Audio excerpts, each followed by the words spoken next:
Hello friends, mind tube for you channel में आपका स्वागत है। आज हम लोग हॉलेज माइन हॉलेज चैप्टर के ऊपर डिस्कशन करेंगे। ये बहुत ही इम्पोर्टेंट पार्ट है हम लोग का सिलेबस का।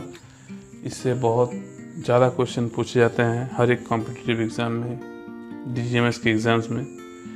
वीडियो स्टार्ट करने से पहले चैनल को सब्सक्राइब कीजिए, बेल आइकन को हिट कीजिए और इस वीडियो को लाइक कीजिए ताकि और भी नए नए वीडियो आपके लिए ला सकूं। तो हम लोग आज पढ़ेंगे haulage system, track mounted haulage, roof haulage. पहला है track mounted roof haulage.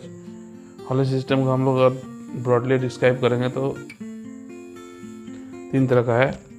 Track mounted roof haulage, haulage system जिसमें रूफ हॉलेज आता है। दूसरा है लोकोमोटिव हॉलेज। तीसरा है ट्रैकलेस हॉलेज जिसमें ट्रैक यूज़ नहीं करते हम लोग। तो जो ट्रैक है, ट्रैक क्या होता है? जो हम लोग आयरन टी सेक्शन चैनल से बनाते हैं, ठीक है। चैनल यूज़ करके हम लोग बनाते हैं। जो रेलवे स्लीपर, रेलवे में आप लोग देखे होंगे, रेलवे लाइन में जिस टाइप का यूज़ होता है, हाँ। और ये जो है क्या बोलते हैं इसका, ऊपर से हम लोग हॉलेज का जो रोप जो है पूरा थ्रू आउट द ट्रैक बिछा हुआ रहता है। और टब को हम लोग को जब उसमें अटैच करना होता है तो यूज़ करते हैं हम लोग लेसिंग चेन। पढ़ेंगे इसके बारे में भी। लेसिंग चेन को करते हैं यूज। तो जब ये लेसिंग चेन को अटैच कर दिए, फिर हम लोग सिग्नल भेजते हैं हॉलेज ऑपरेटर को। हॉलेज ऑपरेटर उसके बाद उसको या तो अप हिल या तो डाउन हिल या तो थ्रू एक लोकेशन से दूसरा लोकेशन, अगर इनलेस रूफ हॉलेज है उसमें करते हैं। तो जो ट्रैक राउंडेड हॉलेज सिस्टम है, रूफ हॉलेज सिस्टम में 5 तरह का है। Direct rope haulage, main and tail rope haulage, endless rope haulage, gravity rope haulage and monorail. 5 तरह का है।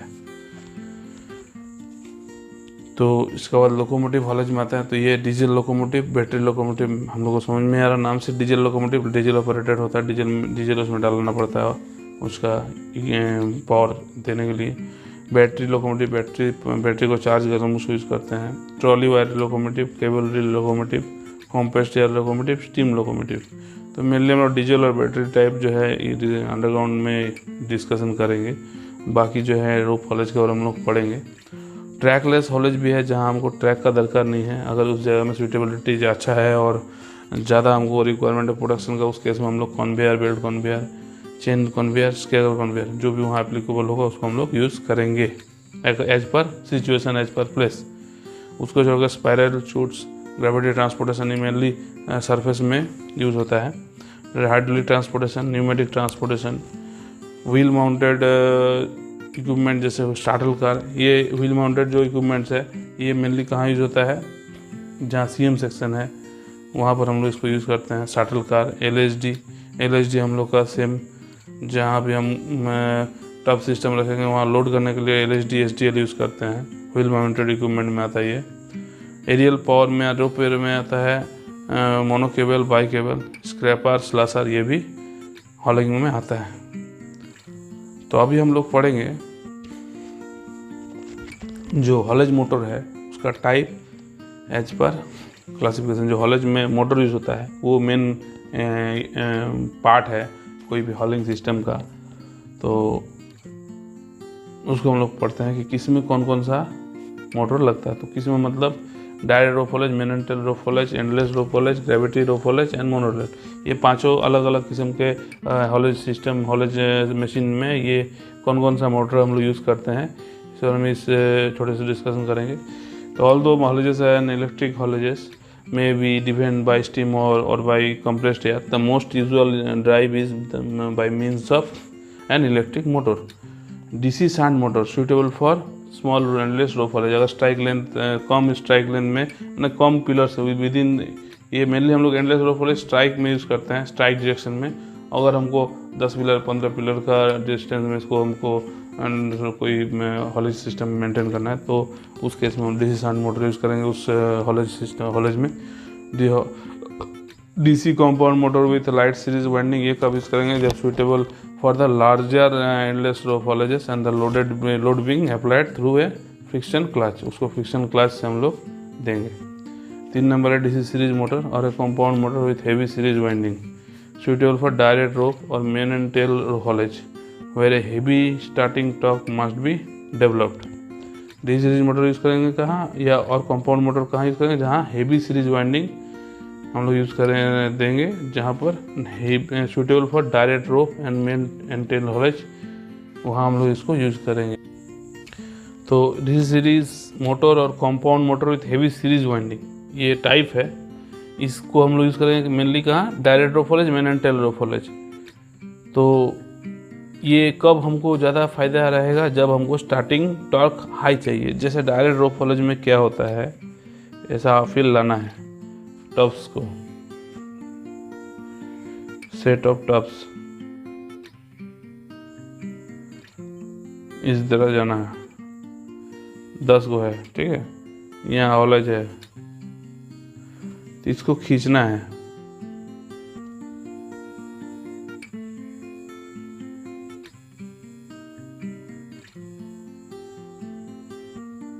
इसको खींचना है।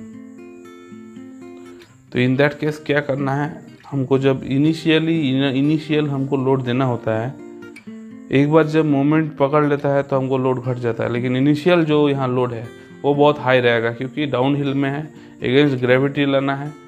तो इसलिए हमको लोड को जब अगेंस्ट ग्रेविटी लाना है तो हमको बहुत ज़्यादा हाई टॉर्क का दरकार होता है। इसलिए इस केस में डीसी सीरीज मोटर यूज़ करना है और हाईवी सीरीज वाइंडिंग चाहिए इसमें, ठीक है। जैसे इसमें लाइट सीरीज वाइंडिंग हम लोग दे रहे थे, वो इसमें चलेगा नहीं, क्योंकि उसमें एंडलेस रोप हॉलेज का बैलेंस सिस्टम है। उसमें हम लोग का एंडलेस में ऐसा बैलेंसिंग सिस्टम रहता है। इसमें यहाँ हम लोग टब को बांध दिए, यहाँ हॉलेज बंधा हुआ है, तो ये बैलेंसिंग सिस्टम में इसको ले जाता है। तो इसलिए इसमें हमको ज़्यादा हाई टॉर्क का दरकार नहीं, उसके इसमें हम लोग लाइट सीरीज वाला डीसी कंपाउंड मोटर यूज़ करेंगे। अभी 3 पे जैसे स्क्विरल केज इंडक्शन मोटर, ये कब यूज़ करेंगे, suitable for only small endless rope haulages and being switch straight on the line, OL है, ठीक है, ऑन द लाइन है, and started through medium of a friction clutch से हम लोग स्टार्ट करते हैं। 3 फेज जैसी स्लिप रिंग इंडक्शन मोटर, ये कब यूज़ करेंगे, ये लार्जर हॉलेजेस में यूज़ करेंगे, where starting torque is appreciably और heavy, specially where there is a frequent starting and stopping and speed control is desired. तो वहाँ हम लोग 3 फेज जैसी slip ring induction motor use करेंगे। तो डायरेक्ट ड्रॉप हॉलेज में ज़्यादातर केस में 3 फेज जैसी स्लिप रिंग मोटर यूज़ होता है, जिसको मतलब टागर हॉलेज, उस टाइप का हॉलेज में। अब हम लोग एक एक हॉलेज का जो है पॉइंट वाइज डिस्कशन करेंगे, उसका स्पेसिफिकेशंस। तो डायरेक्ट रोप हॉलेज, डायरेक्ट और main rope haulage, this is the simplest system rope haulage. ये सिंपलेस्ट सिस्टम है, only 1 tub track, 1 rope and single drum geared to a motor और engine behind required, just like this. एक haulage रहेगा,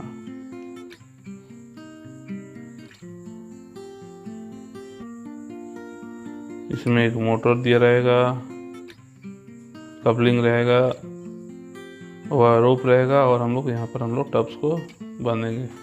यही system है, और only 1 track रहेगा। This is the hauling system. तो it is suitable for handling hauling tubs uphill on comparatively steep gradients where the gradient is sufficient to enable the empty tubs to gravitate in by। मतलब loaded tub जो है इस case में ऊपर खींचा जाता है, at the same time empty tubs जो है उसको जो है डाउनवर्ड्स भेजा जाता है। तो एम्प्टी टब्स में कुछ लोड नहीं रहता है, तो ग्रेविटी ऐसा होना चाहिए, ऐसा ग्रेडियंट होना चाहिए कि अपने आप ग्रेविटेट होके इन बाई चल जाए, और आउट बाई समय लोड आराम से वो खींच ले। Drawing the rope after them, ठीक है, while the drums loose on the shaft end is controlled by suitable brake. जब हम लोग नीचे ग्रेविटेट करते हैं, इन बाई करते हैं उसको एम्प्टी टब को, उस केस में ड्रम जो है run loosely and shaft rotate होता है, एंड उसको जो है रोटेशन को हम लोग क्लोज कर ये कंट्रोल करते हैं using suitable brake. Caliper brake mostly. Gradient क्या रहता है इसमें, 1 in 12 और स्टीपर, मतलब 1 in 9, 1 in 10, 1 in 5, 1 in 6, 1 in 3, 1 in 4, हर जगह में हम लोग इसको यूज़ कर सकते हैं। Under modern conditions it is useful in mines. अच्छा, स्पीड हम लोग को जो इसमें स्पीड है मिलता है 15 किलोमीटर प्रति घंटा का rate. Under modern conditions it is suitable in mines which are entered by an inclined drift from the surface और drawing up coal from deep workings to locomotive haulage level. Direct rope double drum balanced haulage in this method क्या होता है इसमें, the haulage gear is fitted with 2 drums so that while a train of full tubs is being hauled out by, a train of empty tub is being lowered in by, the tubs being therefore balanced. Double drum में रहता है क्या haulage में, direct rope haulage with double drum balance haulage system में क्या रहता है, ये भी डायरेक्ट रोप हॉलेज ही है।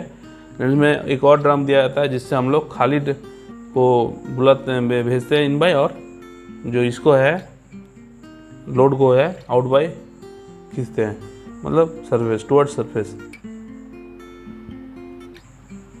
Compared with plain direct rope haulage, this system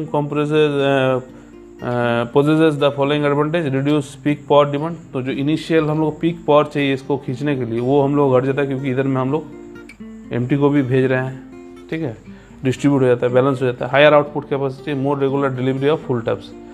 full tubs जो है रेगुलर डिलीवरी मेंटेन किया जाता है। This is a typical direct rope haulage system. This is bearing, service brake, operating handle, brake locking device, drum, depth indicator, coupling with motor. ये तो gear box है haulage का gear box के साथ motor का कपलिंग रहता है।